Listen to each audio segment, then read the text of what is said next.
Bonsoir et bienvenue dans cette nouvelle émission des 28 croyances. Comme à notre habitude, nous allons retrouver dans quelques instants Bernard et Lucas.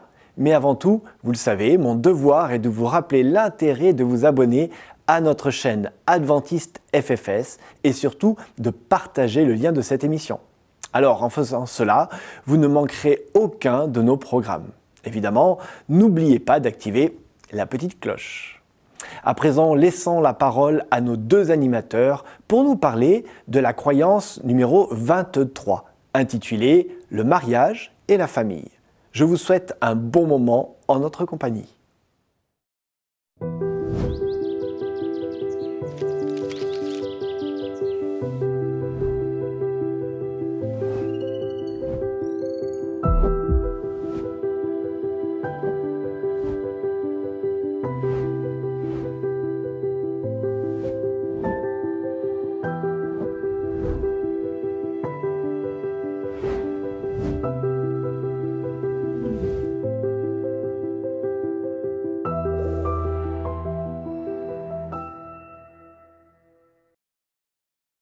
Bonjour Lucas. Bonjour Bernard. Tu es en forme aujourd'hui? Oui, ça va. Ouais. Oui. Prêt à attaquer un nouveau sujet? Oui, ça va. Ok, alors on va lire la croyance fondamentale numéro 23 des adventistes du 7e jour et qui va nous parler de la famille et du mariage. On écoute le texte, ok? Le mariage a été institué par Dieu en Éden. Jésus déclare qu'il s'agit d'une union à vie entre un homme et une femme qui marchent ensemble dans l'amour. Aux yeux du chrétien, les vœux du mariage l'engagent aussi bien vis-à-vis de Dieu que vis-à-vis de son conjoint et ne devraient être échangés qu'entre un homme et une femme qui partagent la même foi. L'amour, l'estime, la responsabilité et le respect mutuel constituent la trame des liens conjugaux qui doivent refléter l'amour, la sainteté, l'intimité et la permanence des liens unissant le Christ à son Église.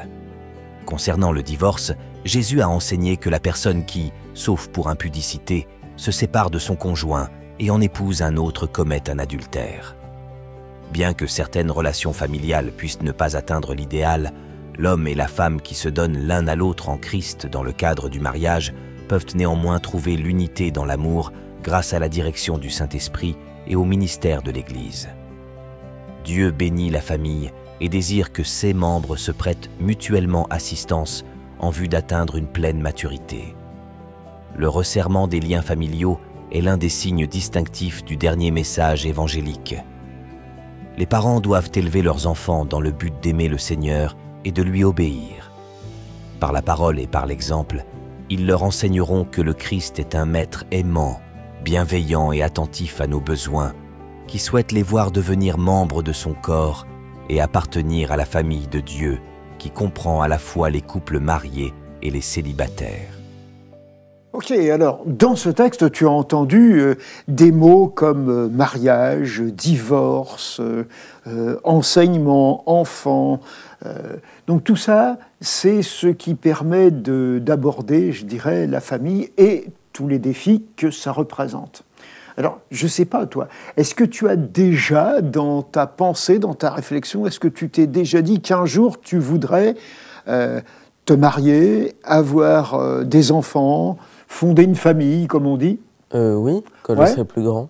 Ouais, tu as l'impression que ça fait partie du programme de vie normal d'un être humain? Je ne sais pas s'il y a un programme de vie normal pour un être humain, mais moi, c'est ce que j'aimerais. Ok.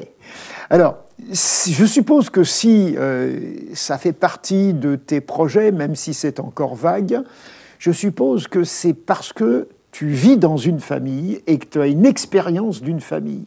Oui, et une bonne expérience. Une bonne expérience. Donc tu as l'impression que ces liens qui existent entre ton père, ta mère et vous, les enfants, c'est quelque chose de bénéfique, c'est quelque chose d'agréable?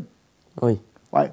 Alors, est-ce que tu te souviens comment, dans le livre de la Genèse, l'histoire du mariage commence? Il y a une question, une affirmation de Dieu qui est un petit peu inquiétante, qui dit « Il n'est pas bon que l'être humain soit seul ». Et la solitude, je ne sais pas, on l'apprécie différemment. On est tous contents d'avoir des moments de solitude, mais si ça dure trop, si on est seul tout le temps, jour, nuit, dans le travail, dans les activités diverses, il y a quelque chose qui manque. Et donc, nous sommes des êtres sociaux, nous sommes des êtres de relations, et pour nous épanouir, nous avons besoin de relations. Mais la relation du mariage, c'est quand même une relation tout à fait spéciale, parce que c'est une relation dans laquelle, eh bien, il va y avoir la possibilité de se reproduire, d'avoir des enfants, de donner la vie et donc d'encourager cette vie à être aussi belle que possible, à grandir et à se développer.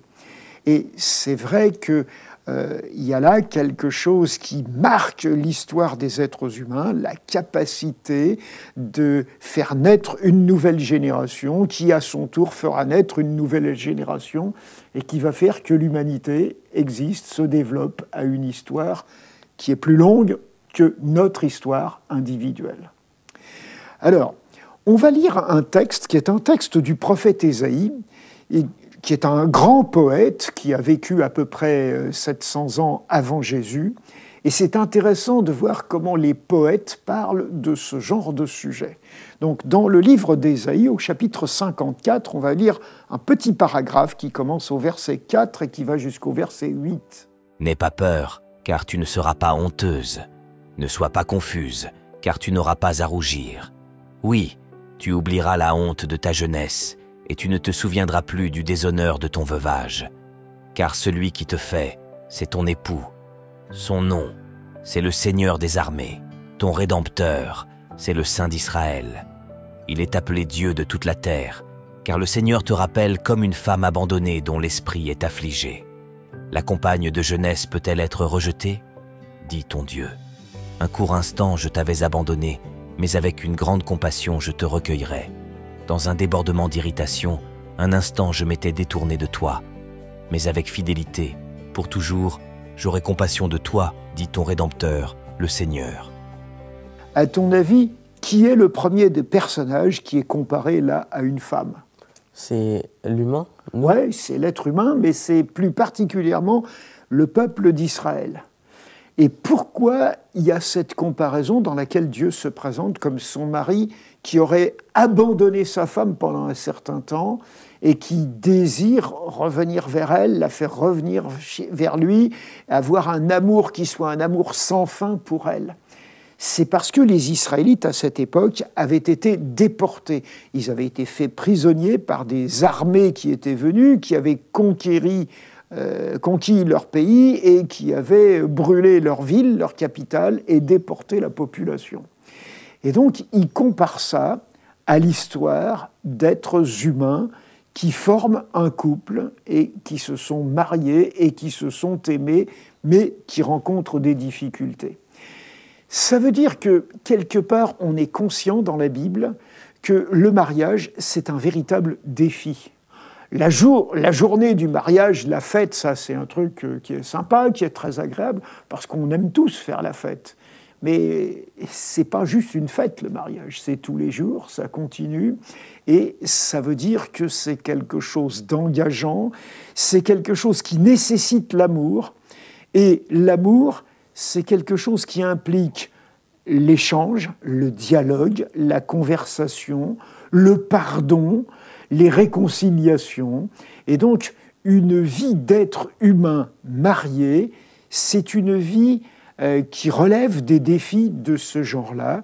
Et en fait, c'est une vie qui nous apprend à grandir, qui nous apprend à tenir compte de l'autre et à faire que notre vie ne soit pas tournée que vers nous. Et c'est la raison pour laquelle, si tu veux, le mariage, c'est une leçon d'apprentissage de l'amour.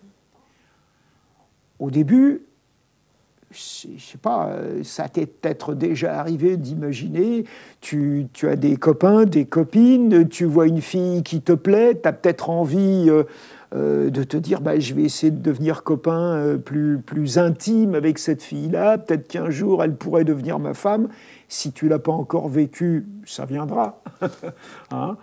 Et si tu veux, quand tu commences à penser comme ça, il y a quelque chose qui fait qu'il y a une joie qui s'installe en toi, mais en même temps, tu te rends compte que ce n'est pas si simple que ça, parce que l'autre, il est différent, il ne pense pas exactement comme toi, même si on a du plaisir à se rencontrer, il y a des choses qu'on hésite à accepter chez l'autre qui font que c'est vraiment un défi. Et si tu veux, le défi du mariage consiste à accepter qu'on va décider de s'aimer quoi qu'il arrive. Qu'on soit en bonne santé, qu'on perde son travail ou qu'on ait un bon boulot, que voilà, il y ait des difficultés économiques ou qu'il n'y en ait pas. On décide de s'engager à se marier et donc à vivre ensemble et de relever les défis. Et parmi les défis du mariage, bien sûr, il y a ce défi de la fidélité l'un à l'autre. Il y a le défi du temps. Il faut que ça puisse durer. Alors, je ne sais pas depuis combien de temps tes parents sont mariés, mais voilà, ça a au moins duré un certain temps. Et tu espères certainement que le mariage de tes parents continue et qu'il dure. Oui. Moi, je suis marié depuis 53 ans maintenant. Et quand je dis ça, il y a des gens dans la rue qui me disent « Waouh, t'es un dinosaure, toi !» C'est plus comme ça aujourd'hui. On se marie, puis on se sépare, 3-4 ans après, on divorce. Ces mots-là existent, on les a rencontrés dans ce paragraphe. Et donc, résister à ça, c'est apprendre que l'amour, c'est exigeant, ça nous demande des efforts, et des efforts durables. Et puis, quand on a des enfants, eh bien, ça nous demande quelque chose de très important, c'est-à-dire de les éduquer, de les former, de leur apprendre à devenir des adultes responsables. Et je pense que tu es conscient que c'est ce que tes parents essaient de faire avec toi. Que c'est la raison pour laquelle ils t'envoient à l'école, pour laquelle tu as fait déjà l'école maternelle, l'école primaire, le collège, maintenant tu es au lycée, et tu vas continuer à te former parce que tes parents vont t'encourager à ça pour que tu deviennes vraiment un adulte capable de faire face aux défis de la vie et entre autres de faire face au défi d'avoir une famille à ton tour. Et donc ça, c'est quelque chose d'important. Et la Bible nous invite à prendre Dieu comme modèle. Et c'est pour ça que le poète va dire « Dieu aime ce peuple qu'il a choisi, quelles que soient les circonstances. Même quand ce peuple a fait des bêtises, qu'il a été vaincu, qu'il a été déporté, envoyé ailleurs, Dieu l'aime toujours. » Et donc, se marier, c'est s'engager à aimer pour toujours. On n'est pas obligé d'y arriver, mais c'est ce qu'on veut vraiment faire. Et ça vaut le coup de se battre pour que ça dure vraiment. Donc moi, c'est un petit peu à ça que je t'engage à réfléchir sérieusement. Dans les églises, comme dans l'église adventiste, il existe un programme de préparation au mariage. Et le jour où tu tomberas amoureux d'une fille, moi je t'encourage à suivre une préparation au mariage pour pouvoir entrer dans cette situation avec le plus d'outils possible, le plus de bagages possible pour que ça se passe bien. Oui, et j'avais une question aussi, Bernard. C'est par rapport au premier texte, celui des croyances fondamentales. C'est écrit qu'il faut que les deux personnes aient la même foi. Alors, c'est vrai que quand on a la même foi, en principe, c'est plus facile, mais c'est jamais automatique. C'est jamais automatique. Parce que même si tu partages la foi avec quelqu'un, ta conception de la foi, ton expérience de la foi est différente de la sienne.